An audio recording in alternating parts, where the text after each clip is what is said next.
I'd like to call this meeting to order. It's 10 o'clock. This is the Barber and Cosmetology Advisory Board meeting for October 21st.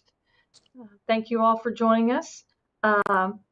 We ask everyone it is 10 o'clock. We ask everyone to mute their microphones and only turn them on when they speak. And remind them, and also we need to announce your name when you're speaking. Okay. So Alex, is there anything else I need to cover before we get started? No, that should be it. Just also a reminder for the board members to make sure that you have your videos on during the entire meeting, please. Okay, thank you. So that's our first item on the agenda. So we did call the meeting to order at 10 o'clock. Now we'll have roll call, certification of the quorum.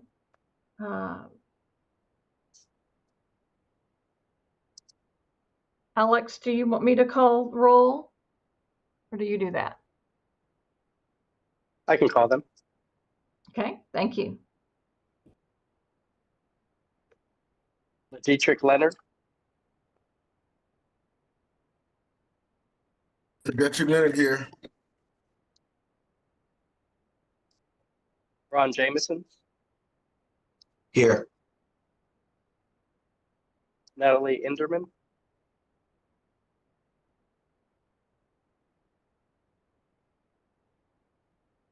Naylan Holman. Here. Darren Peterson.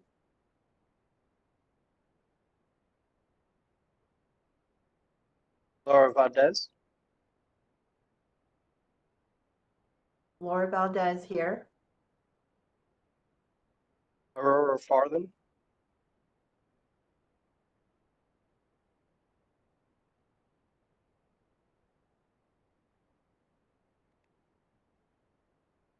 Salvador Flores. Present.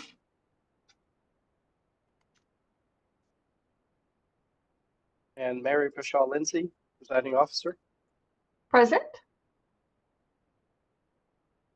We have a quorum. Thank you, Alex. Okay, I guess we'll turn we're going to item C, and we'll turn that over to Derek Burkhalter, please, for introductions. Thank you very much. Good morning, Madam Presiding Officer and board members. My name is Derek Burkhalter. Since we last spoke, I've been promoted to Deputy General Counsel. So for this agenda item, it is your open government training. And I just want to introduce to you our new attorney. Her name is Athena Ponce. She's our new Assistant General Counsel for our office, and she will be my backup in this program. So I just wanted to introduce you all to her. She has many years of civil litigation experience, and she's also been a policy analyst and aide in both the Senate and House of Representatives for Texas. So she has a wealth of experience, and we're really excited to have her. So I would ask that you just help me welcome her. And with that, I will turn it over to Athena to begin your training. Thank you.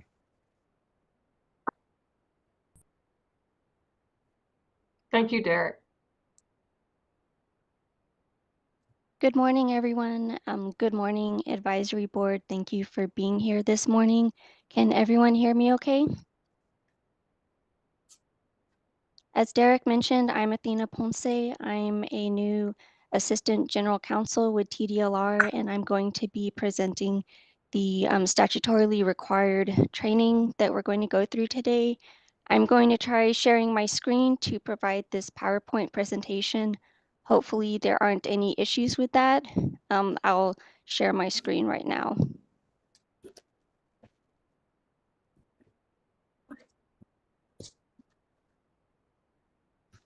Can everyone see the screen?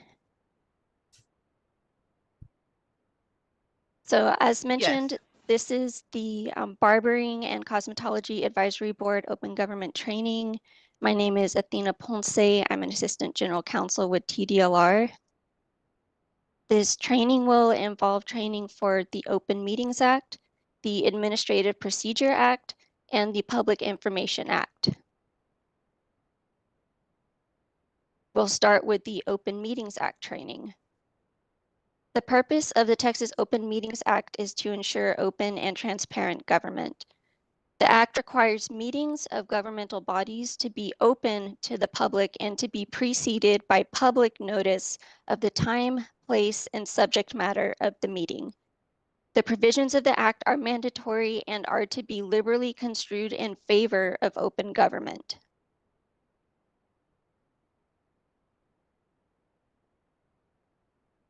Some key concepts of the Open Meetings Act.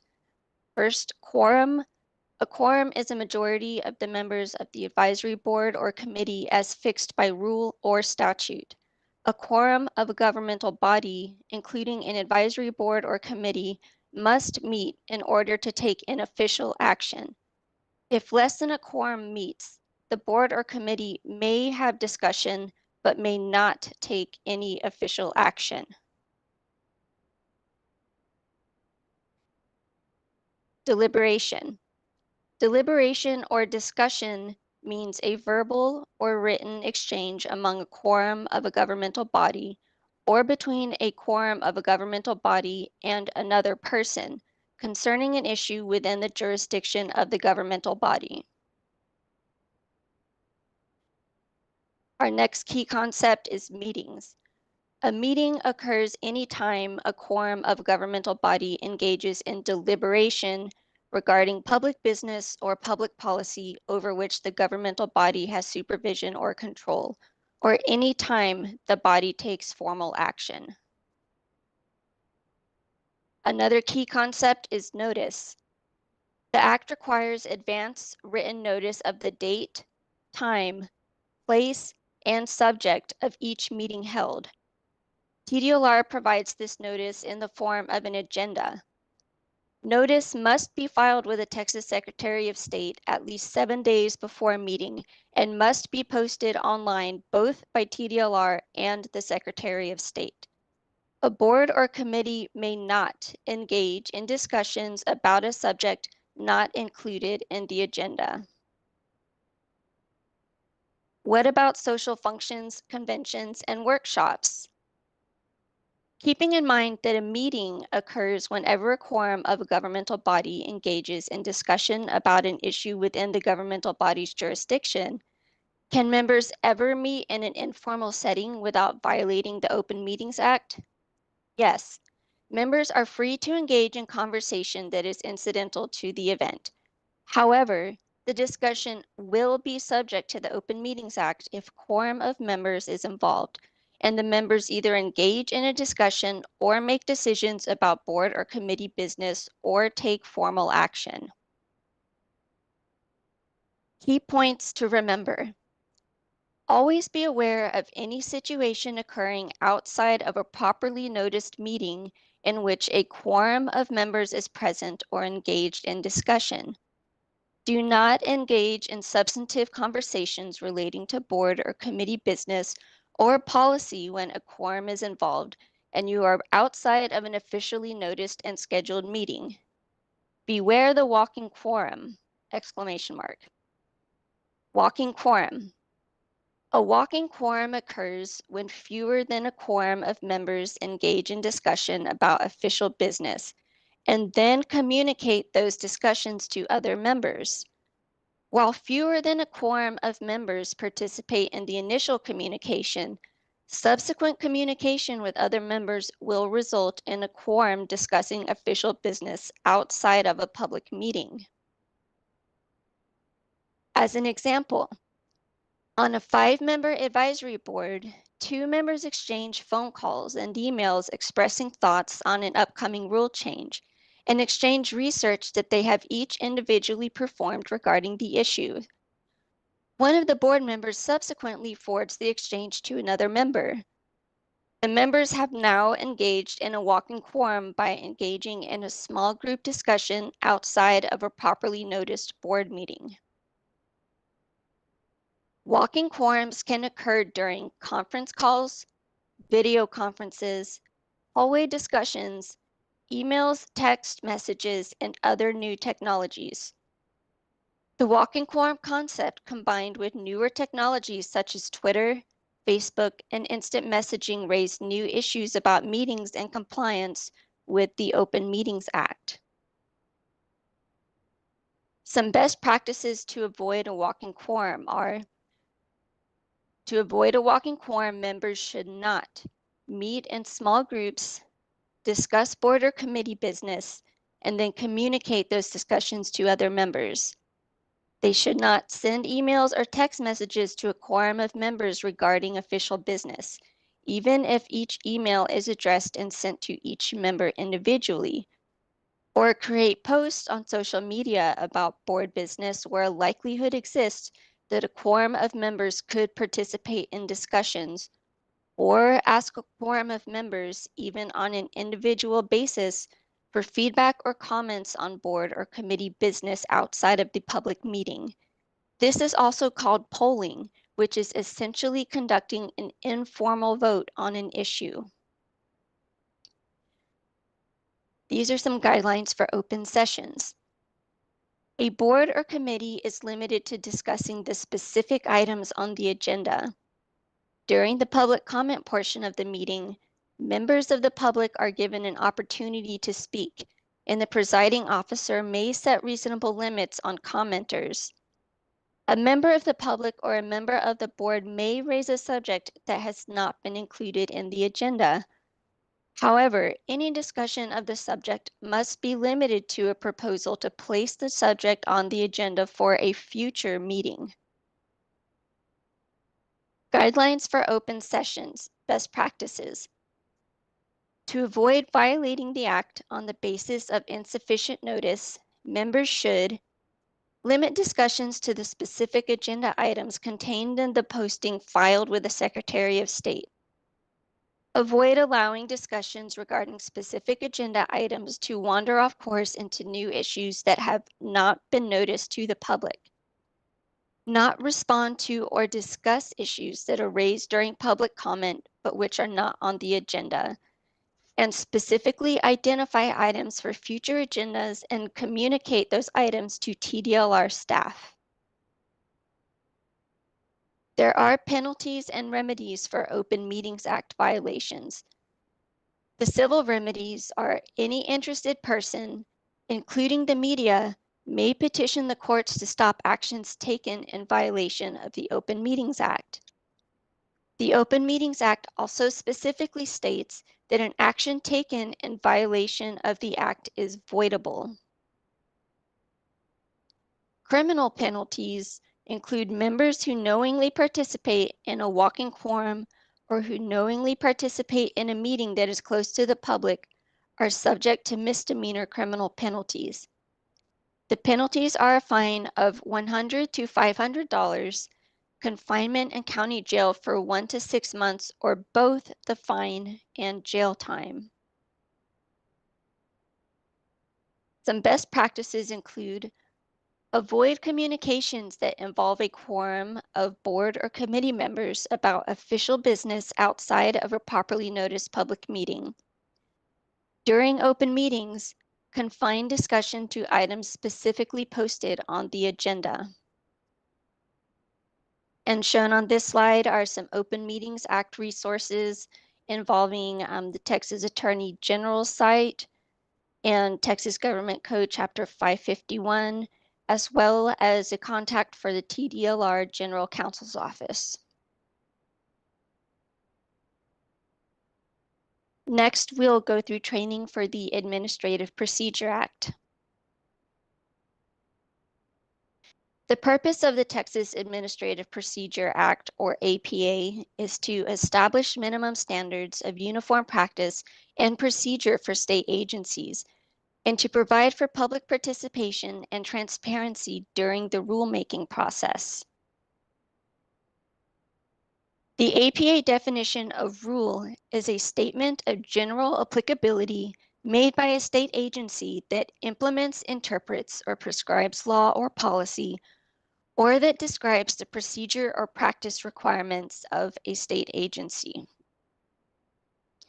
A rule excludes a statement regarding only the internal management or organization of a state agency and not affecting private rights or procedures. A rule includes a new rule, an amendment to an existing rule, and the repeal of an existing rule. Sources for rulemaking are legislative changes, advisory boards, TDLR staff, 4-year rule review, and rule petition. A rule petition involves when any interested person may submit a petition to a state agency requesting the adoption of a rule.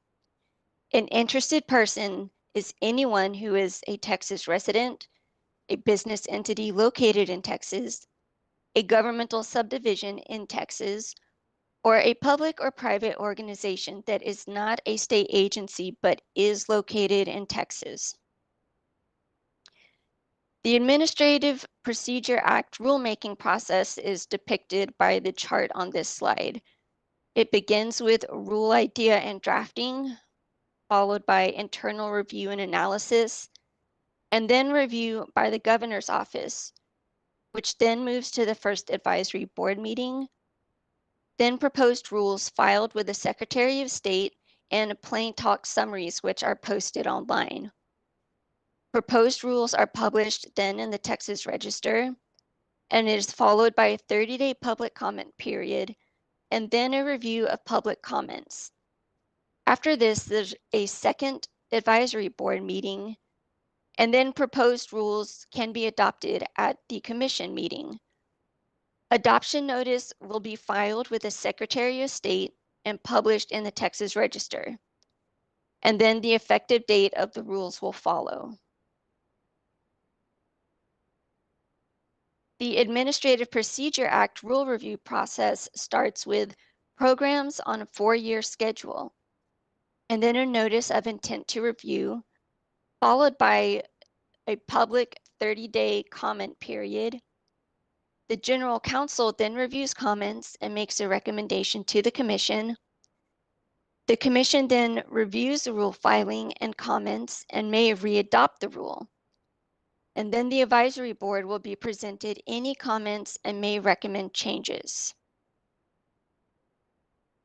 Some rulemaking resources are shown on this slide involving the Texas Attorney General site, Texas Government Code Chapters 2001, 2006, and 2007, the Secretary of State website, and the phone number for the TDLR General Counsel's Office. Next, we'll go through training for the Public Information Act. The Public Information Act, or Open Records Act, is intended to allow public access to information about the affairs of government and the official acts of public officials and employees. The Act makes all documents, records, and other information relating to official business open to the public, with some exceptions. Public information includes any electronic communication created, transmitted, received, or maintained on any device if it is in connection with official agency business. The Act should be construed liberally in favor of granting requests for information. The open records process. Requests for public information. The public may request copies of public information or request to inspect the information in the offices of the governmental body. A request must be submitted in writing. At TDLR, a request must be submitted through the TDLR Records Center, which can be accessed on the TDLR website. Prompt response. TDLR must respond to the request as soon as possible, but not later than 10 business days after receiving the request. We cannot ask why someone wants the records. We can only ask for clarifications through the General Counsel Open Records team. General Rule and Common Exceptions to Disclosure. The General Rule, Presumption of Openness. Certain information is required to be redacted from open records, though. Examples include date of birth, most email addresses, driver's license, license plate, and VIN records, credit card numbers, HIPAA information, or also known as Texas Medical Records Privacy Act at the state level, An OAG ruling may be sought to redact or withhold other information. Request received by advisory board member. As an advisory board member, if you receive a written request for records or correspondence that looks like a public information request, please forward the request ASAP to the advisory board team, who will forward it to the Office of General Counsel Open Records team. If the General Counsel Open Records team requests information from you as an advisory board member, please respond ASAP. The 10 business day deadline applies to all requests. This slide shows some Public Information Act resources. These include Texas Attorney General Public Information Act training and a site, Texas Attorney General Public Information Act handbook, Texas Government Code Chapter 552, the phone number for the TDLR General Counsel's office, and a link to the TDLR Open Records policy. That concludes the statutorily required training to be presented today. Thank you for listening. And thank you for training us. We appreciate it. You're welcome. And Alex, I just wanted to make a little side note. A while ago, I just kind of blacked out. So I don't know what happened, but I'm back. So just for your information, in case I'm gone, I'm a ghost again. So I don't know what happened, but so just wanted to make sure you knew that. I had to try a couple times, but I got back on. So. Oh, okay. Thank you very much.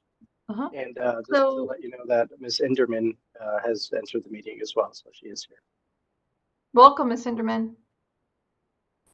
Thank you, Mary. Happy to be here. I apologize for my tardiness. Thank you for joining us. So we'll go to item D now, approval of the minutes from July 24th, 2023. Seems like a long time ago. So did everyone have a chance to look over the minutes? Advisory members? Yes, Okay, thank you. Mr. Jamison, I can make a motion to approve the minutes. thank you. Do we have a second? I second that. Okay, thank you, Leonard. Okay, so Alex is going to call for a vote, right, Alex? Yes. Patrick Leonard, We didn't hear you. Patrick Leonard, yes.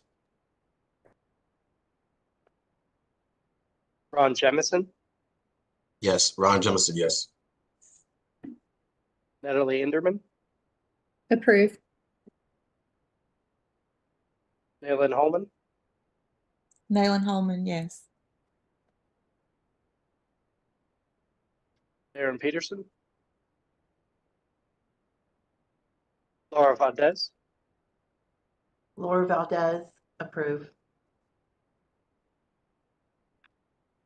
Aurora Farthen, Salvador Flores, May approve.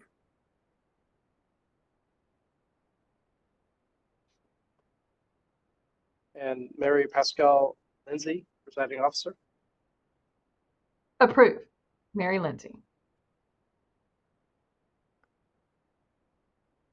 Okay, the motion passes.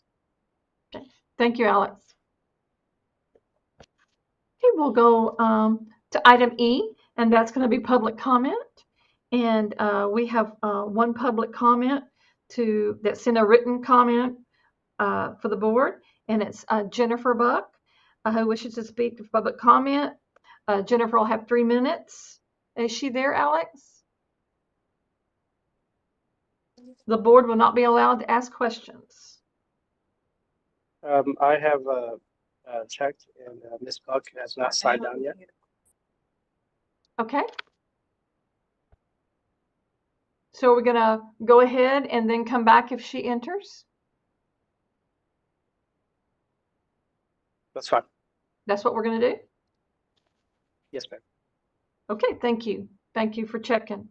So we'll go to item F, which are staff reports. And our first staff report is a licensing division.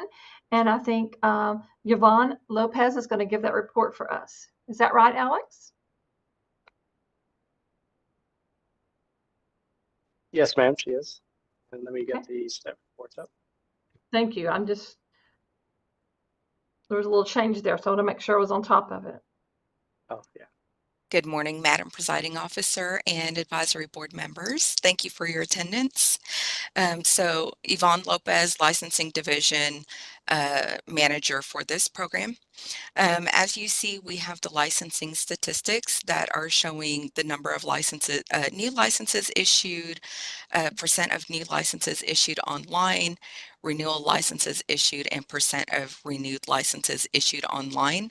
And then the populations for fiscal year 2024 in comparison to FY 2023.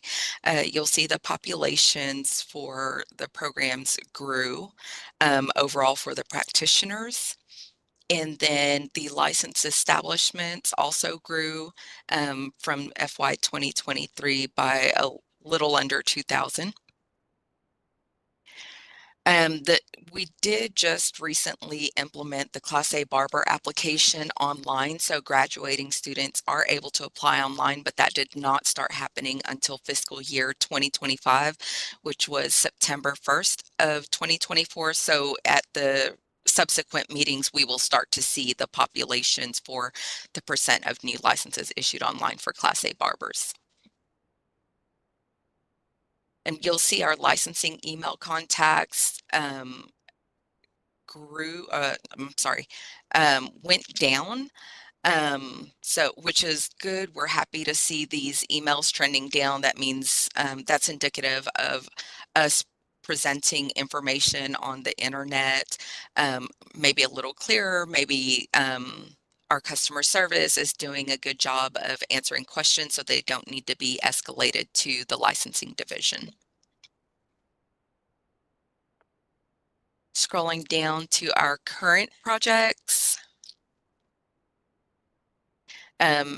The licensing team that processes barbering and cosmetology applications and related work is now fully staffed, so training will be ongoing there. And then, as mentioned earlier, graduating Class A barber students can now apply for their initial license online after both examinations have been passed. That online application went live September 8th. So in September, and as of the date of this report in October, we've had a total of 69 Class A barbers that applied online. So we're happy to start seeing those numbers coming in. That means people are starting to get their licenses a lot quicker than if they are mailing it in. And that concludes my report. I'll be happy to answer any questions you may have. Board members, you have any questions? Ms. Lopez? Thank you. All right, thank you. Okay, so we'll push on to item 2, Education and Examination Division, and we have John Schlottwater. I don't know. I'm sorry if I butchered your name. You'll have to let us know that for our program specialist. I'm sorry, Madam Chair. This is Ron Yes, Jemison. Ron. Excuse me, I apologize. I did have one question for licensing. Okay. Can we go back? For Ms. Lopez. Yes. There she is. Ms. Hi, Lopez. Mr. Jemison. Yes, good. How are you? I'm doing well. My Good. question would be, and I think this is for you, and we might have already discussed this, is will schools will be able to renew online as well or not? That does not fall within the scope of licensing. That'll be a question for Mr. Schildwachter. Perfect. Sorry about that. Got you. No, I got you. Thank you. Thank you, Madam Chair. Thank you. So we'll proceed on. Mary Thank Lindsay, you. this is Mary Lindsay. This is Ray Pizarro, Madam Chair, members, Director for the Education Examination Division. Before John goes on with the data delivery and updates for the E&E division, I want to bring you all up an update on what's happening within the E&E division and what we've been doing. And this is respective to Shears. As you all know, Shears was shut down, and we had to make that closure so that we can conform with the law changes of merging the barber and cosmetology program under one law and rule. As of today, the schools can now enroll students using one permit number. Shears is open as of today. We put a notice and a maintenance notice on the Shears login page as of Friday afternoon. We sent notices out, and the maintenance notice is descriptive of what you can do at the time. So let me just sum up real quickly. Right now, all schools will be able to enroll their students using one student permit number. You can also, in addition, Shears is also available for schools to post students' hours. However, the posting feature has not been updated. Schools will have to post hours under two permit numbers for a short period of time. The additional updates will be completed in November. To avoid posting hours under two different permit numbers for all students, I suggest schools only post hours for those students who have completed the program or about to complete the program so they can test and obtain a license. Once the updates to Shears is completed in November, then you'll be able to post hours using only one permit number as we used to have it in the past. This last update will give the schools a better experience when posting their student hours. Another point of interest, I want everyone to know that schools will not be penalized for not posting hours. We've already spoken with the field division, Chris Russi, the director over there, along with all their managers. We all understand that this is not something the school, it wasn't on the school's fault, if you will, of not being able to do these things. This is on the agency. We had to make these changes and shut Shears down. So of course, we're not going to penalize you for not being able to have student permits or having your hours up to date. It has put schools behind and for getting permits and being updated with the current number of hours. So just know that once all of this is completed, hopefully in November, TDLR is going to be allowing a grace period to all schools in order for them to catch up with the posting of hours and obtaining a school permit. Just know that the E&E division and the staff are still here to help everyone. We are going to continue to have live sessions, and I think people are already aware of that because people are getting registered for those live sessions, and we'll continue to have live sessions throughout the rest of this year. That's all I have at this time, but know that Shears is up and running as of today. Madam Chair, members, if you all have any questions, please, I'll be here to answer them. Any questions for Ray?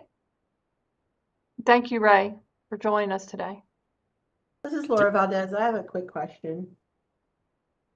Just in reference to the permit book where we put their permits. So when they have two numbers, do we just put the second one on top of the original one, or do we have to have both in the book? Just have the one specialty number in your book, because eventually that's what's going to be the only permit number you're going to be using, which would be the operator permit number, not the core permit number. Thank you. John, I'll turn it over to you for the updates of the data for E&E. Thanks. All right, good morning, presiding officer and board members. My name is John Schildwachter, and I am the newly appointed designated hitter, if you will, for advisory boards, and I'll do my very level best to provide this information to you in a clear and concise way. Right off the bat, we have the continuing education statistics for barbering and cosmetology. You can see at the very first section there, we have the number of providers, or I'm sorry, that's a new curriculum that was approved, and that's in total for the entire agency. Further down, the cosmetology continuing education statistics also for the current fiscal year and the last fiscal year, as well as there. Scrolling down a little bit further, please. Here we have the all-inclusive exam statistics, which includes also the pass and fail rates for each of the examinations. I will not read them to you, but you can see them there in front of you for the barbering examination statistics for this past fiscal year, 2024. You can scroll down one more slide, please. And this is for cosmetology. It's the same structure of data that you can see there for you is the all-inclusive exams there, and also the pass and fail rates, as you can see there. Following down the next slide. And here are some updates from the division. As you can see, in this past June, PSI, our exam vendor, that conducted an ERC, or exam review committee meeting. And there's some of the statistics there before, below that, the Class A barber exam, laws and rules for esthetician and manicurist, and the operator eyelash extension exams. You can see those, that data there in front of you. All these edits or inclusions were republished on the exams this past September. And I was just informed that this last ERC meeting for cosmetology operator was conducted on October 8th. And the entire group will meet again later this year in December. Also, I'd like to point out that due to the shears issues that we were facing and have since remedied, there is a significant increased number of email we received. So I would encourage everyone to log back into shears, as a lot of these questions could now be answered or handled self-help, if you will, and taking care of those issues. But just keep in mind, as we work through the increase in contacts we received, we'll get back to you just as fast as we possibly can. And that concludes my report for today. Also, I want to also note, as Ray mentioned earlier, the live sessions can be booked online. If you go to our Shears page, there's a link for that as well. And I would encourage you all to take advantage of that opportunity. Okay. Does anyone have any questions for Ray and his team, or John from the committee? Yes, Mr. Jameson. Ron Jemison. My question is just in general for both, I guess. It looks like the numbers for Class A for written exam have decreased in a percentage as far as the pass-fail ratio. Does anybody have any insight as to why that might have happened? Of course, I have some, but what are y'all seeing for that? Ron, just it looked like it was at 40-something% before. Yeah, Mr. Jemison, this is Ray Pizarro, Director for Education Examination.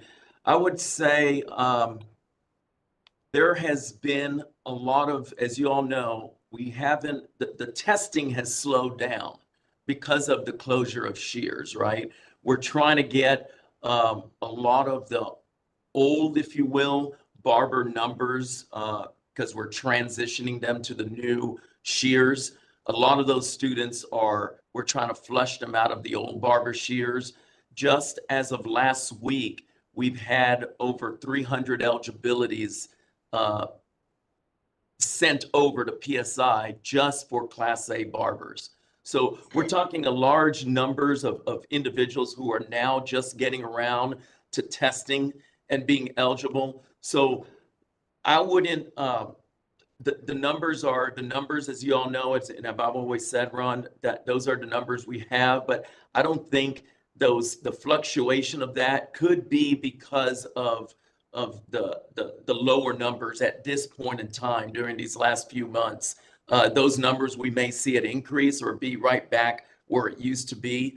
I would say, let's see what happens within the next period of time, because we have not seen anything big in the ERC that would indicate that there is an issue with the testing itself. Okay. Okay. All right. Mr. Jameson, to allude to that, the cosmetology numbers are down also. This is Mary Lindsay speaking. The same thing is going with both examinations. Right. And so we need to look into that. I feel that, when our hours changed, some of that could influence. The test did not change, but the student licensure required hours did. And we're all working through that curriculum as well as we can and trying hard to make sure we get all content in, but it's virtually a hard job. And we're experiencing some problems with making sure we cover everything that's needed with the amount of hours that we have now. So Wow. that's what I would like to say. I like that. I like that, Mary. Okay. Mary, I don't know how anyone else feels about that, but I just wanted to, the subject matter is, it's much more intense to cover at a quick pace. So some of the students are not having the study time that they need. That's that comes from myself and education that I'm coming from with our Welcome courses that we use. We're going in and detailing those, trying to work that complication out. So, Okay. thank you for bringing that forward. Madam Chair. Yes, Mr. I have a couple Leonard. questions, and I do have a comment. The question is for you and Ron. I wanted to know Ron and Ray, were you guys discussing the drop in the amount of people taking the test, or were you more specifically talking about the percentage of the pass-fail rate going down? Ron Jemison, I was discussing the percentage. So that's what I was assuming, and if I look at all 4 quarters, it looks like our pass rate is continually dropping, and at 33% over a whole year, I have some concerns about that, and I want to know, as Mary alluded to, is it because of the reduction in hours that we're having a hard time, educators having a hard time getting everything in, or is it maybe some in-house educational training that need to take place to get the educators qualified to be able to implement the curriculum? Because over 4 quarters, it's still dropping. And Leonard, we're just Ray Pizarro, Director for Education, Examination Division. I want to point out as well, these numbers do fluctuate. We are concerned just in general for barbering and cosmetology. We want to make sure schools have what they need to ensure that, we have our students out there and we have people getting jobs and getting them to work in a safe and proper manner. We do have a team in our division, in my division, we do have a team that is currently now reaching out and going out to schools to learn and help and understand more about the curriculum that is being delivered and how it's being delivered, and try to kind of make some assessment with what's happening in the schools to how students are performing in the examination, if you will. So we're trying to, it's more intel, right? We're trying to talk to the schools, understand what's happening, and then try to see if we have any correlation with the examination as well. So we are out there. It's a team of 3, if you will, that's running around a lot of the schools. If you have not heard about it, it is on our page where you can actually, we're going to have a dedicated page to the education providers where you can actually request somebody to come out. It's it's not an inspection. It's not an audit, if you will. It's somewhat of, let's sit down and make sure that you are compliance prepared, right? That you are doing what you need to be doing, and the students are getting the education they're needing. If you notice, most of the time throughout all of these years that we've had the program, it's always been an impact on the written piece of it, right? We've always had great pass rates on the practical, but the written assessment has been the problem for years. And how do we make that change? What do we need to do as an industry and as an agency to help increase that performance? Well, the initial things that we're doing now is let's have that conversation with our education providers, with our partners, and understand what's happening to see how we need to shift. As you all know, it's not necessarily on the actual exam. You guys know we have the SMEs. They're going to pass, they're going to fail. The question is why? What's happening? It's never as well, we need to change the exam. Well, we need to understand what's happening. Where is that problem occurring? And is it to what Mary Lindsay was saying, are we teaching or do we have enough time to have that education properly disseminated to the students? So those are things we're looking at. It's a long road. I don't think we're going to have an answer overnight, but it's something that needs to be addressed. Thanks so much for the explanation, Ray. I have a question really quick. This South Lotus. This question goes to Ray. First and foremost, thank you so much for just going out there and trying to figure out what actually is going on. I think my question would be, so since we have such a small group or 3 people, like you mentioned, going out and just doing an observation, how quickly are we doing that turnaround to make sure that those instructors or those schools are aware of whatever could be the issue or concern? Salvador, we're the team that does go out, we provide them on-site feedback of what we see and the correlation with what is need to be taught by the rule. As you know, the technical requirements have shifted a little in 83.202 A1 through A3. So we're having those conversations with the schools to say, you know, we're not the instructors, right? We're not the teachers. We're not going to tell schools how to teach, but we're going to point things out on where we see things if it's not in line with the curriculum. We're also, you know, pulling in Pivot Point and My Lady, the authors of the books, to say, hey, here's what is being taught and what the purpose and how this book and the reference have been laid out for you. How is it that your curriculum is being developed? Now, a lot of the private schools develop their own courses. A lot, to Mary Lindsay was saying, they use the WECM courses. It's a little bit different. So those are some of the things we're looking at as well. Is a pass rate different from private, public, and college, right? Those are different things we're looking at as well. So there's a lot of things that, again, it's going to take some time to see where we find ways to improve. This is Mary Lindsay. Thank you, Ray. We appreciate that committee, and we're excited to see them coming, and hope that we can learn something and they can coach us to some positive aspects to have our written test go up in passing. So the only thing that I wanted to say, I've really, at the community college level, we're really digging into curriculum. And I'll just put this out there. We used to think we could teach to the salon and best entry into the salon. And we see now that when some things are not regulated anymore, we can't spend the time on those, such as braiding, shampooing. We used to spend a lot more time. And now in industry, they've got this new shampoo therapy that's going. It's a hot item going through, you know, train your students to have a head spa. Y'all might laugh at that, but that's industry relation. I heard them talking about it yesterday in the break area last week. And that's a big thing, following trends in Europe.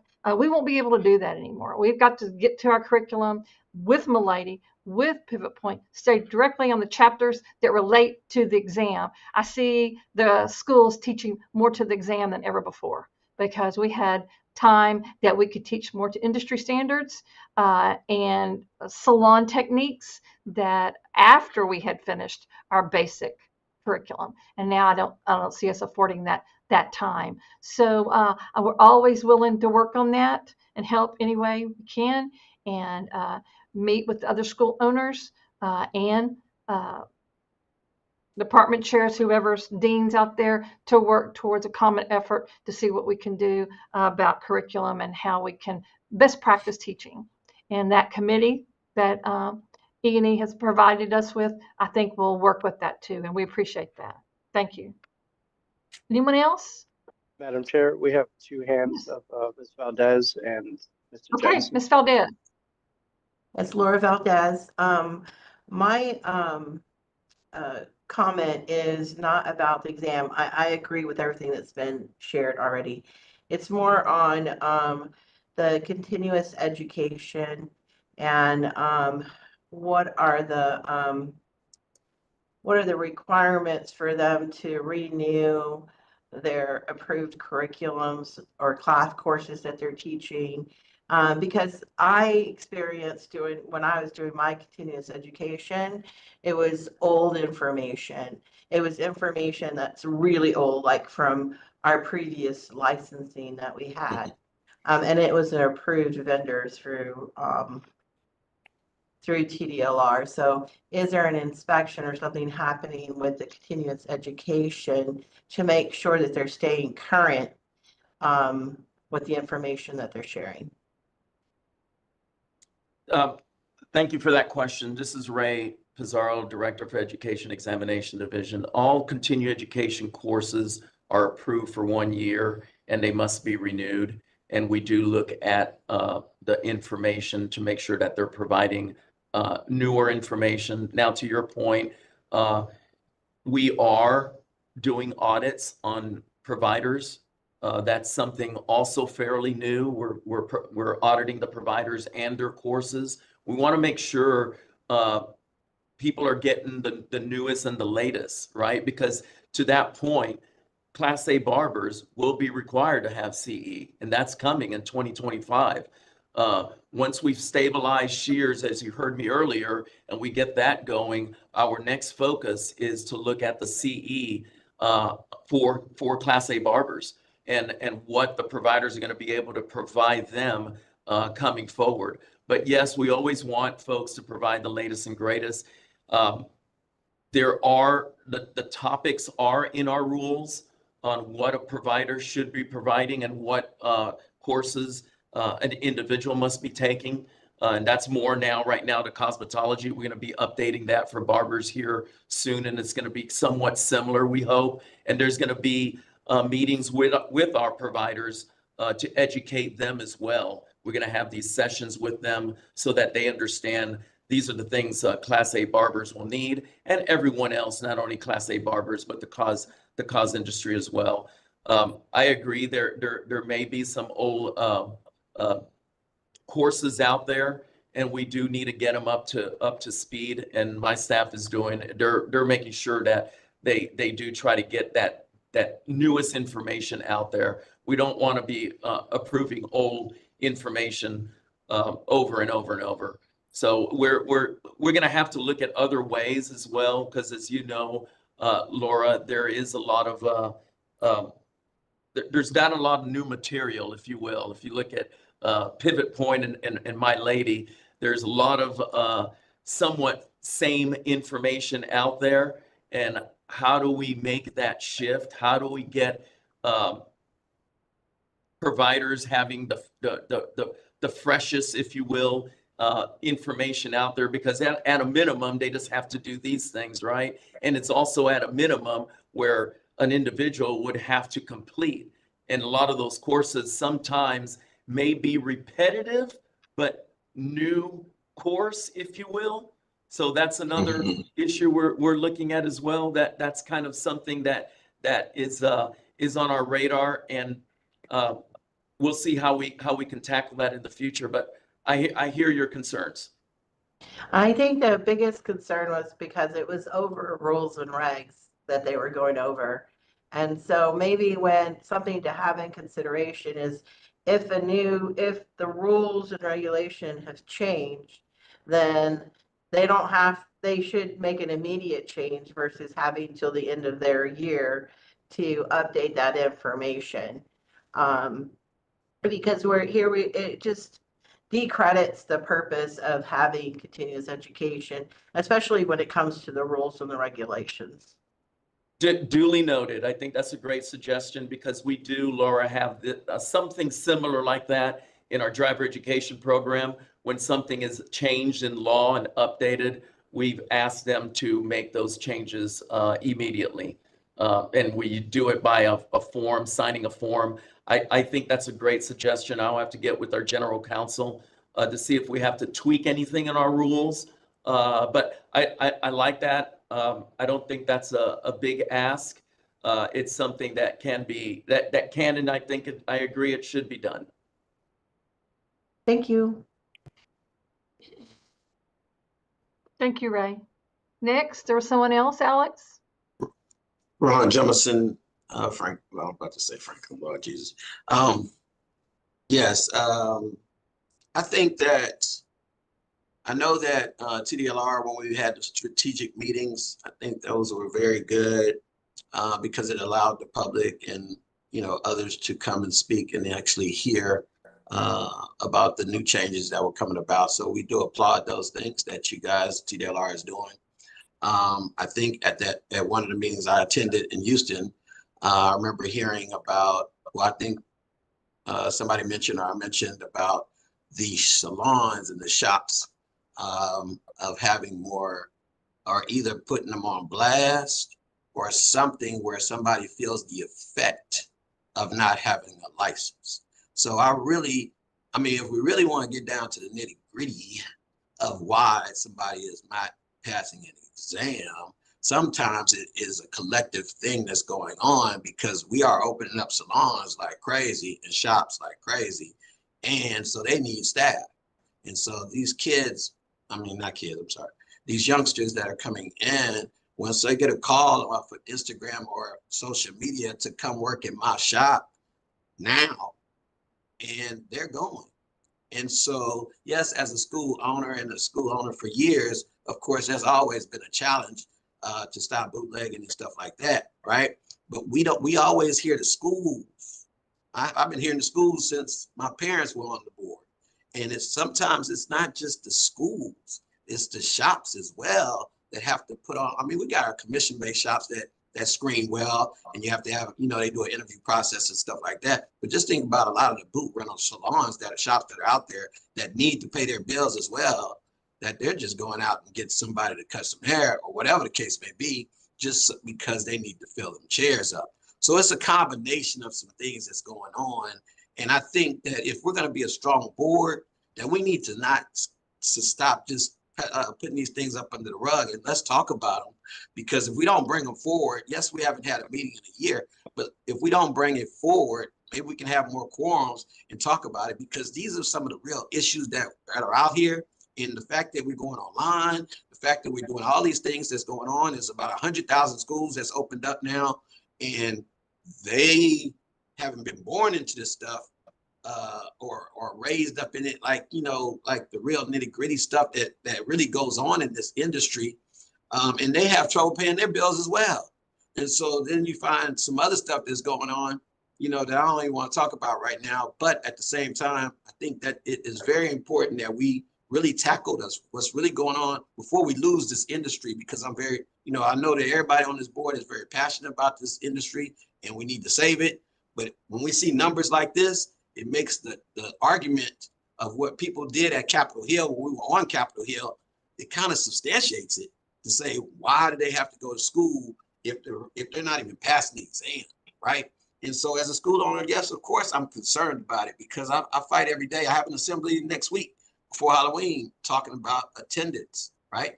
For the simple fact that I'm battling with shops that are opening up, and they're paying rent over there and they're paying rent over at the school too, or tuition at school too. So I just wanted to say that, and I wanted to compliment TDLR for, actually, I saw that it looked like on the website that y'all were, or on Facebook or somewhere, I saw that they were posting some violations of some things that were happening. I think that if people see that they are getting inspected and they are getting violations for non-licensed activity, then we won't have some of this.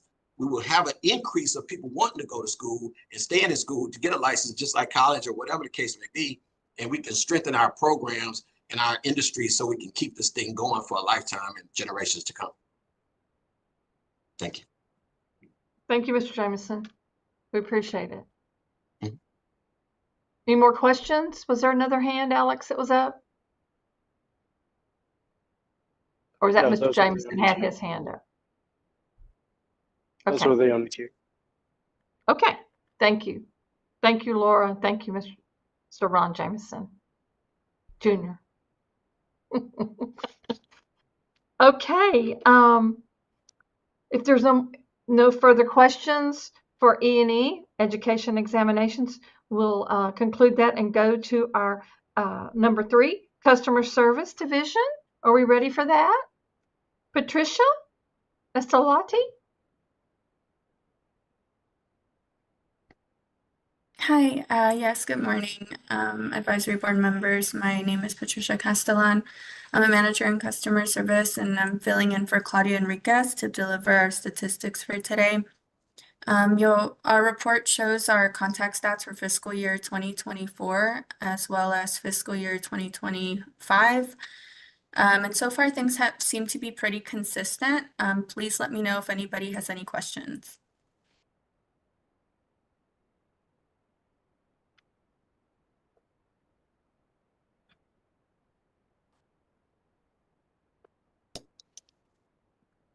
I know we've increased because of all the questions everyone's had about shears, and especially the customer service has been trying to help.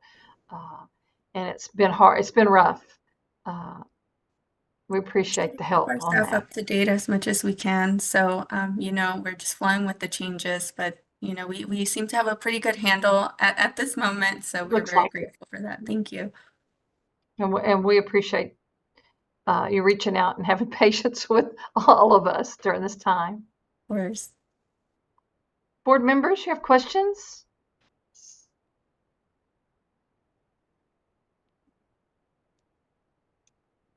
Anything? Okay. Thank you, Patricia. Thank you. Okay, so our next item of business would be the Enforcement Division, and Morgan Cumming is going to talk to us about the enforcement statistics. Hello, my name Thank you. is Hi. My name is Morgan Cumming, and I'm a prosecutor in the Enforcement Division, and I'm here to provide you with the enforcement report. At the top of page 1 is the division's performance measures. This is the information reported to the legislature and the agency, the Legislative Budget Board. As a reminder, the legislature meets beginning this coming January 2025. You may also notice that we've reorganized the materials so you can compare the fiscal years to another more clearly. So you can compare fiscal year 2023 to fiscal year 2024. So even though we're still in the calendar year 2024, the fiscal year for 2024 ended this August 31st because fiscal years for the state start on September 1st. So we're now in fiscal year 2025. Next, I want to turn your attention to the case summaries beginning on page 4 of the enforcement report, specifically the case involving Little Ladies Day Spa, which was an unlicensed salon whose owners believed they did not have to obtain a license or employ licensed practitioners because the salon was supposedly designed for children and parties. The commission, this was actually a case went to a hearing at State Office of Administrative Hearings. So the commission adopted the administrative law judge's proposal for decision, finding the owners cannot eliminate the need for licensure through a disclaimer, also finding against the owner's argument that they don't need licensure because they only provide services for children, as a licensure requirement is based on the service performed, not the age of the client. The commission also increased the penalty from $1,000 to $6,000 because of the importance of licensure and the protection it provides the public, especially concerning sanitation and hygiene for all Texans, regardless of age. Now moving to top of page 5 of the Enforcement report, I want to direct your attention to the project that the Enforcement Division has implemented called Case Prioritization. Because of the department's sunset review back in 2021, the Enforcement Division had to establish and assign priority levels to complaints that are filed with the department. Complaints result in investigations, not inspections. Inspections are what TDLR does internally. Investigations are from the public. So the priority base is based on the risk of harm to the public. There are 4 levels, with level 1 being the highest priority, which for includes infections, injuries, burns that may occur during a barbering or cosmetology service. This process allows us to focus our limited resources on complaints that have the greatest impact on the health, safety, and welfare of Texans. Lastly, if you recall, during the last advisory board meeting on July 24th, 2023, Senior Prosecutor Jessica Hurtado presented to y'all the new combined enforcement plans and criminal history guidelines merging cosmetology and barbering, which y'all all approved and passed a motion to recommend the proposed plans and guidelines to the commission. Then during the commission meeting on October 10th, 2023, Jessica Hurtado presented the same information to the commission, who unanimously approved the enforcement plans and guidelines. So finally, on November 3rd, 2023, the department published these plans and guidelines to the Texas Register and have been in use ever since. So, Mr. Jemerson, you were mentioning how you like that we go after unlicensed people. It used to be for an unlicensed cosmetology, it was $1,000 set fine. For barbering, it was $1,500 set fine. Now it's a range of $2,000 to $5,000 for unlicensed activity. So that has contributed to what you refer to being on blast. Right. It's a Right. penalty that's more in a custom with current other programs that we regulate, Right. which is the Thank same. you. It's the same amount for unlicensed massage and unlicensed laser hair removal, which is part of the beauty and wellness programs. So they all have the same fine. Thank you. Do you have any questions? I'm here to answer them. Okay, thank you for your time today. Thank you, Morgan, for sharing your stats with us and those fines. You know, we just want people to have license to work, and I think that might help. Well, y'all approved it. It was based on, That's right. so But I just good for meant, you. know. Yes. Thank you. It's just, so it's effective was November 2023 is when it, Sure. so any cases that are after that, it's the new enforcement plan and the criminal history guidelines as well. Thank you. I have a question really quick for Morgan, please. Okay. Morgan, thank you so much for everything you're doing. On the performance measures as well as the caseload for enforcement, I'm noticing that under the barbers, we have had an increase of 242 complaints. Do you happen to know what is the majority of those complaints? I would just like to know, just to make sure that I'm aware of what could be happening when we speak with our constituents here in our area. I can only answer that anecdotally. And rather than just giving my opinion, I can get with our management analysts to actually give you the correct answer. Because honestly, I don't know. I only know what the cases come before me, what I've seen, but that's not very scientific. And we have these numbers. So we can, if you want, I can get that information for you, the basis for why they increased in bar cases and what the allegations are. Is that what you want? Yeah, I would appreciate that, Morgan. I mean, I don't know if the other board members would want it. If they do, Sure. we can get it for us. But I think that would help us to have a little bit of an idea of how we can support everyone out here as well. And if you notice, if you go down to page, it says page 26, but it's actually page 3 of the enforcement report. It says the top bar alleged violations at opening for fiscal year 2023 and fiscal year 2024. That might answer your question. So these are the reasons why the case was opened. It's not what was actually found. But it does have the drop down of the various violations broken down. The biggest one is criminal history and barbering, followed by unlicensed activity. Both the unlicensed operator and barber license. So it's actually the next 3 are all related to unlicensed activity. So based on that, I think the answer is what I was going to tell you from my own experience. It's unlicensed activity because I don't do the criminal history cases. So it's criminal history, which means they renew or they apply, and we do a criminal history background check based on their fingerprints, and something pops. And so that case is opened based on that and is handled by our criminal history team. The next 3 top violations at opening is unlicensed operator, unlicensed barber, unlicensed operator worked in a shop, which is they're all unlicensed activity. The unlicensed operator working in a shop is no longer a violation. So you'll probably see that go away. It'll probably be just employing an unlicensed person. Because when we merged the two, we don't have the dual shop, the barber shop, or the salon. We just have full service establishment now. Thank you, Morgan. Also, one last question. I'm not sure if this is for you or if it relates to what we're talking about. I'll make sure I misunderstood something, or maybe I am correct.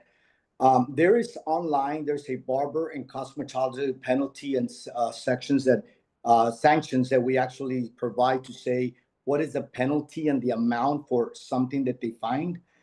When there's been changes, if there is, because I could have misunderstood you, are they updating this form as well so that our constituents can know about that?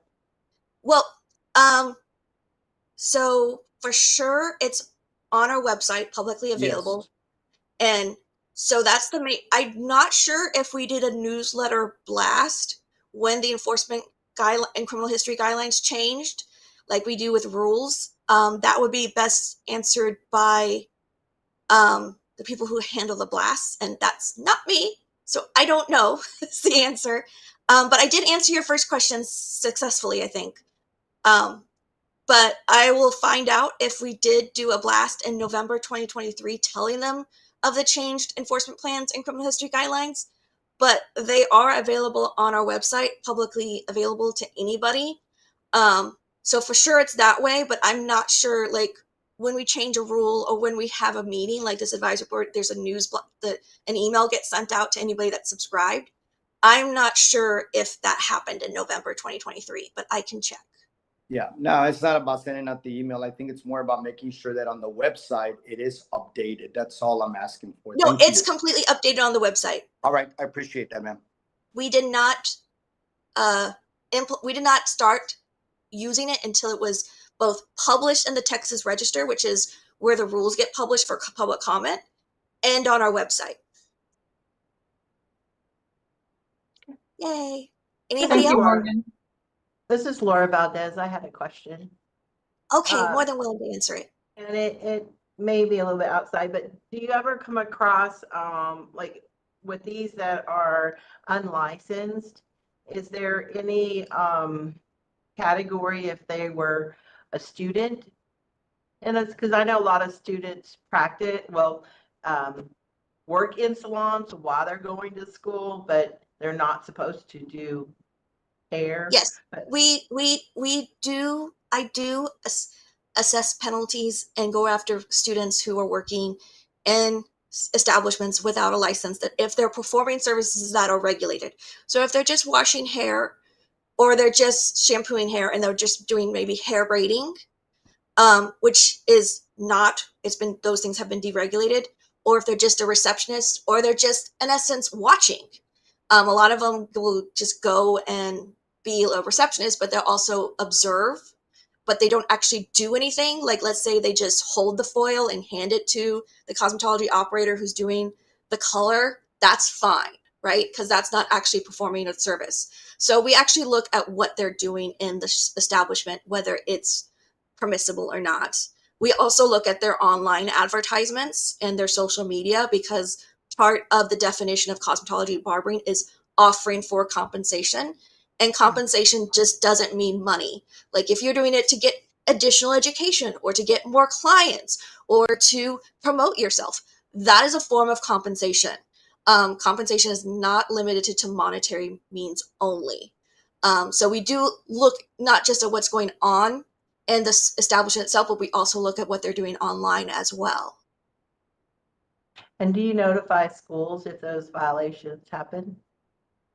No. Because it's one of those things where it's the school is the one that committed the violation. It was the student. And they're not a party to the case. All right, thank you. Anyone else? Okay. Thank y'all so much. Y'all have a wonderful rest of your day. Thank you. Okay, we'll go to item 5 now.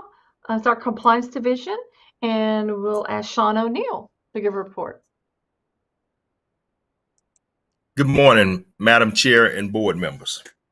I'm Sean O'Neill, the Barber Program Specialist for the Style and Wellness Team section of the Compliance Division. As you can see, we've been busy since our last meeting, but I would like to point out some key items on outreach on our staff report. Earlier this year, Angela and I attended the National Association of Barber Boards of America convention. We got a chance to interact with barbers throughout the country and answer questions regarding House Bill 1560, the combining of the Barbering and Cosmetology programs, questions regarding the written and practical exam, and questions regarding the deregulation of the instructor license. We also got a chance to ask them questions regarding policies and procedures throughout the various states in our group sessions. Angela and I participated in Central Texas Beauty College Career Day. We got a chance to take center stage and talk about our journey throughout the barber and cosmetology profession. We had lots of questions from students, and we left no question unanswered. We also held an informational booth where we answered more questions.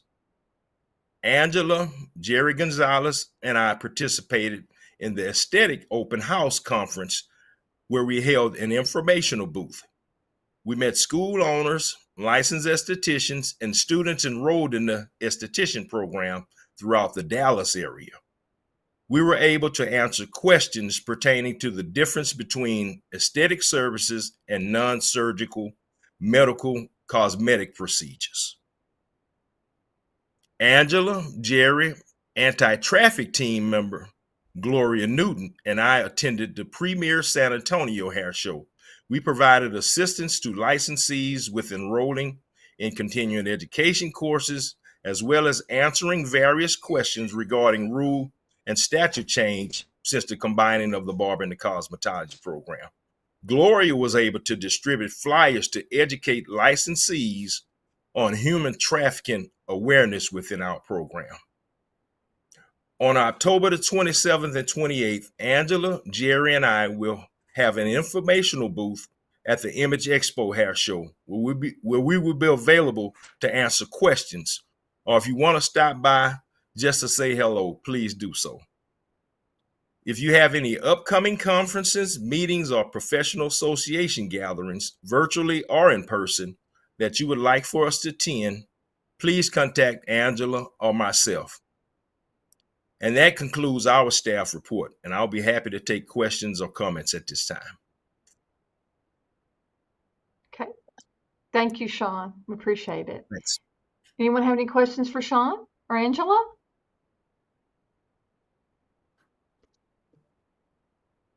Okay, we'll move right along then to number 6, Field Inspection Division. Juan Munoz. Good morning, Madam Presiding Officer and board Good members. morning. My name is Juan Munoz, and I'm a field manager for field inspections. The facts that we're presenting today, just a comparison of completed inspections from fiscal year 2023 to fiscal year 2024. And as you can see, our numbers increased roughly around 6,000 from one fiscal year to the next. One note to point out is that out of those inspections that we performed in fiscal year 2024, roughly 13,000 of those were directed to enforcement because they had violations that required some additional oversight from our enforcement department. You see there are top 3 violations. These are just some of the most common violations that we tend to see while we're in the field. And most of the time we can make those corrections on site. And we'll talk about that here in a minute, which is the next item. In one of the projects that we did, through our management analyst, Jennifer Pena, and our director, Chris Russi, they had a conversation. One of the things we were able to do in the past, when we were handwriting our proof of inspections, we were able to annotate on that proof of inspection if somebody had made a correction of one of the violations that they found on site. And that obviously gave them credit, so we knew that they were able to comply immediately. And so with our new system, with our e-inspection system, which is our digital system of providing proof of inspections, we now have a toggle switch, so to speak, for each of those violations. So they're able to make those corrections on site we're able to give them credit immediately for it. The violation is still annotated on the proof of inspection, but it also gives us an opportunity to go back and look that, hey, this is a very simple correction. They were able to correct it on site and giving them credit as well for the work that they did there. And finally, I just want to announce Chris Russi assumed the role of the division director last year, so it's been a little bit over a year. He was previously serving as the manager overseeing the consumer protection section within the compliance division. And pending any of your questions, that concludes my report. Thank you. Juan, you want to have any questions? Appreciate it. Thank you. Okay, number 7 is our executive office, Brandy Myers. Good morning, Personnel. Presiding. Good morning. Good morning. I apologize. I didn't mean to interrupt you. Good morning, Presiding Officer and board members. My name is Brandy Myers. I'm the Deputy Executive Director over our administrative services here at the agency. Since the last time you met, our executive office has a whole new face. And so I'm excited that we've got some folks on here today that would be able to introduce themselves to you as well. And I'll start with our new permanent executive director, Ms. Courtney Arbor. Courtney, do you want to jump on and say a few words? If my camera will, yes, I am hoping I'm visible now. Thank you, Mary, and members, and Brandy, thank you for the introduction. I just wanted to come on and say thank you very much for your work. We know that you have very busy lives as business owners or employees, and this is an added responsibility, but it is so, I am just started at TDLR on June 1st, but it's been really interesting to watch how much effort and input we need from you in industry to help us in our rule decisions and in some of our day-to-day decisions, and even just in general conversation with you on these meetings, that we're hearing what your needs are and how we can best support you while also protecting the health and safety of Texans. So I just wanted to say thank you. I came to TDLR from a long history at the Texas Workforce Commission as the Workforce Development Director. So the licensing piece of this, and someone said a minute ago, helping people to get to work, that's music to my ears.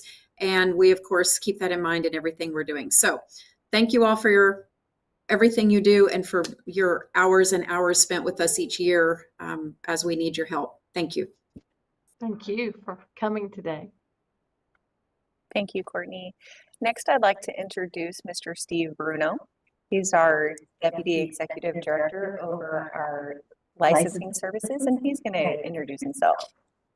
Thank you so much, Brandy. Good morning, everyone. Good morning, Presiding Officer Lindsay and advisory board members. It's really good to be here with you today. I just wanted to say a quick hello and echo my thanks as well for your service.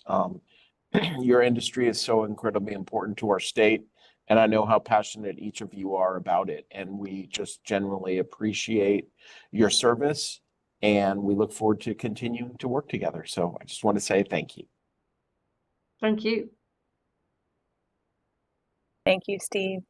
The next person that we have is our new Deputy Executive Director for our regulatory services, Ms. Susanna Holt-Cutrone. She's not on with us today, but I want to give you a little bit of information about her. She comes to us from also the Texas Workforce Commission, where she was the Deputy General Counsel.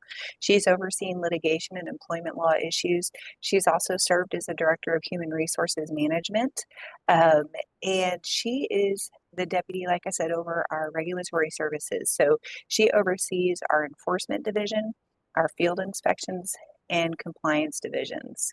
So that's Ms. Susanna Holt-Cutrone.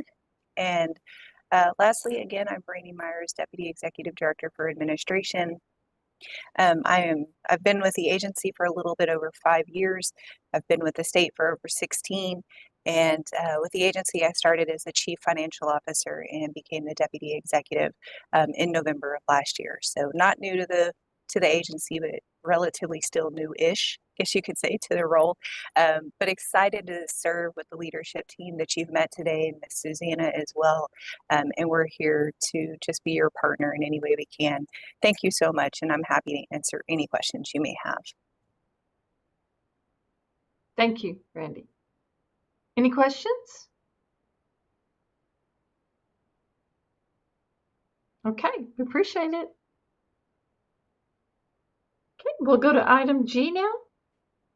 If there are no questions, discussion and possible action for some proposed amendments. We'll call on Mr. Derek Burkhalter to help us go through this. Thank you, and good morning again, board members. I'm Derek Burkhalter, the Deputy General Counsel here at TDLR. So we had optimistically included these two rule proposal items, hoping to present them to you, but we had a little bit of an obstacle that I need to explain to you. So these were rule changes that we had identified during the rule review that took place in the spring of 2023.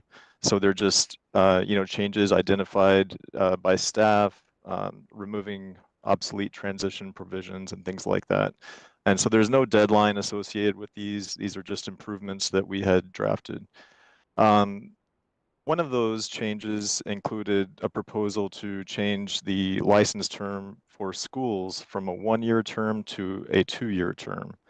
The reason we had proposed to do this was because our enabling statute in Chapter 51 of the Occupations Code allows the Commission to set license terms for up to 2 years.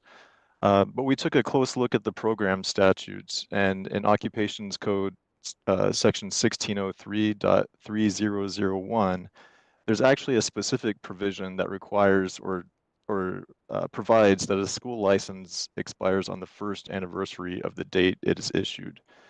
And so we took a close look at that, and we decided that to honor the intent of the legislature in providing that specific provision, despite our general authority in Chapter 51, we don't think we can make that change to the school license term without some sort of a change to the statute. And so we have identified that as a possible change if legislators are interested in making that change this session. However, we can't propose that in the rule set. Now, because that would have created a fiscal impact or a change in revenues, and we can't go forward on that. So now we're in a position where we need to revise our fiscal impact for the whole rule set. And as you saw during the training, there's that very detailed process where there must be a fiscal impact and then reviewed by the governor's office. So we essentially need to go back to that step in the process and revise the fiscal impact statement, and so we can send off the full package to the governor's office for approval. So unfortunately, I'm not going to be able to present those proposed rules to you today for the next two items, but we will be bringing that back to you in the near future once we've taken those necessary steps. So we apologize for the delay on this, but again, there's no statutory deadline. There's nothing urgent that requires these to be done immediately. So we'll be bringing those back to you in the future. And I'm happy to answer any questions about that. Board members have any questions for Mr. Burkhalter? Ron Joseph. So it sounds like we have to wait. There will be a little bit of a delay. Yes, we will hope to bring these back to you at the next board meeting, which we're hoping will not be very long. That's what I was stressing on. Okay. All right. We can't change the amount. We can only change the year maybe after y'all get the rules and the information corrected, correct? Well, without a statute change, we cannot change the school license term from 1 year to 2 years like we had hoped. And so that does affect the revenue calculation that we had done. So that will have to be revised. And unless there is a change to the statute during this upcoming legislative session, then that's probably not something we're going to be able to propose. Okay. And the amount will stay the same? Yes. Can you change the amount? Can TDLR change the amount, or does that have to be legislation as well? And are you talking about the fee amounts? The fee amount, I'm sorry. Yes, sir. TDLR does have the authority to change it, but it would have to be done through rule.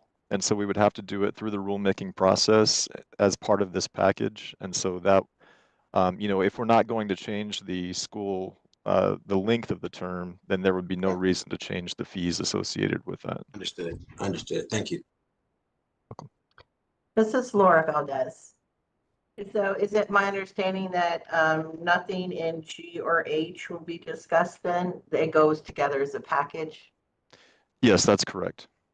And is it in here where the manicurist esthetician, the 800 hour, is that part of this, or is that something that's currently active? Being 800 hours? There is no proposed change to any of the hours for the curriculum. Okay. These were mostly just cleanup changes, very few Okay. items of substance. So that's not part of what was to be proposed. Okay, and so one thing that I wanted to, and I don't know if it would be part of this or just for future discussion, but I would really like us to consider if TDLR can create a license that is a cosmetology operator and Cosmo Barber license, instead of having to have two different licenses, just like we have a full service establishment license. Can we have a full service operator license that combines the barber and the Cosmo, so they're not having to get two licenses and having to upkeep two licenses, being able to do like a salon. So I don't know if that's something that can be put in with this current, or if that's like a new business.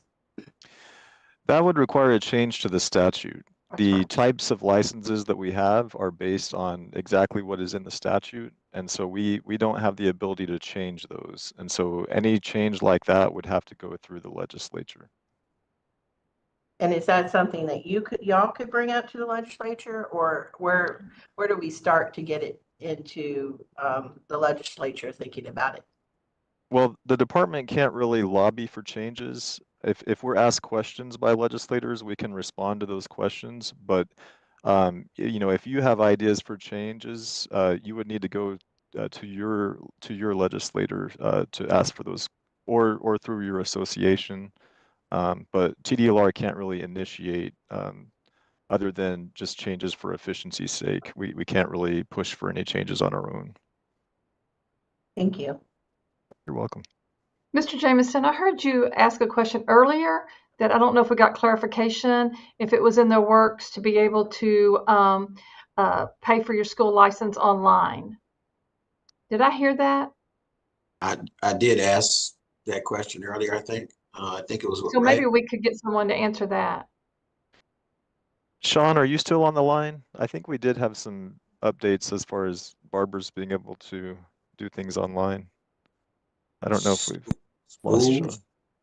Oh, I'm sorry. This is Ray Pizarro, Director for E&E. To Ron's specific question related to schools renewing online, the answer is no. Okay. We have that feature has not been updated to allow schools to renew online.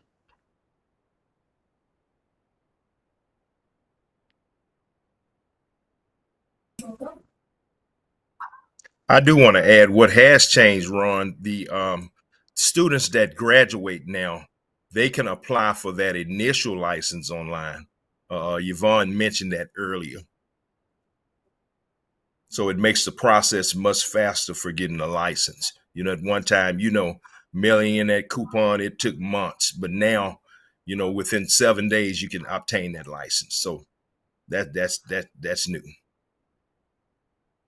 Thank you, Sean. Thank you, Ray, for that clarification. Any other questions? Mr. Burkhalter, I'm sorry, were you finished? Yes, I was. I was just waiting. I'm for sorry. further I think questions. maybe I was waiting and stepped in, got anxious there.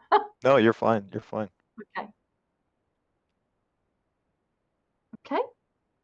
We're ready to go to recommendations for agenda items for the next advisory meeting.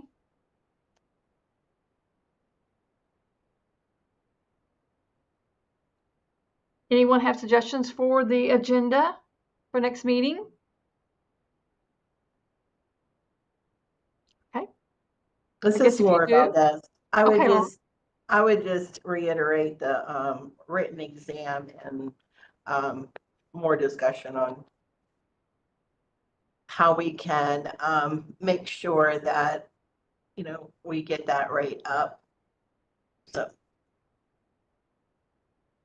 Okay, thank you. Exam discussions, right? Second that. Ron Jemison, second that. Thank you.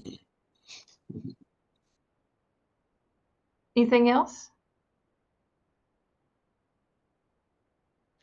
Madam Chair, if I could just interject, if anything comes up between now and you know, even tomorrow, whenever, you can always email me and I can get those on the agenda for the next meeting. Thank you, Alex. We appreciate it. No problem. Okay. So J is discussion of date, Go ahead. time, and location. I'm sorry. Somebody have, Mr. Jameson, you want to say something? Okay. Discussion of date, time, and location of next advisory meeting.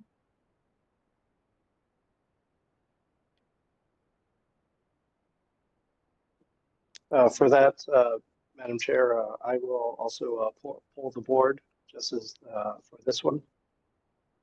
Okay. Mr. Jameson, did you want to say something? Well, Ron Jemison, I'm sorry. So we could discuss it, but isn't that gonna come from TDLR? Yes, they're gonna. Yeah. I mean, we could have it next month. Okay. So we'll wait to hear from Alex.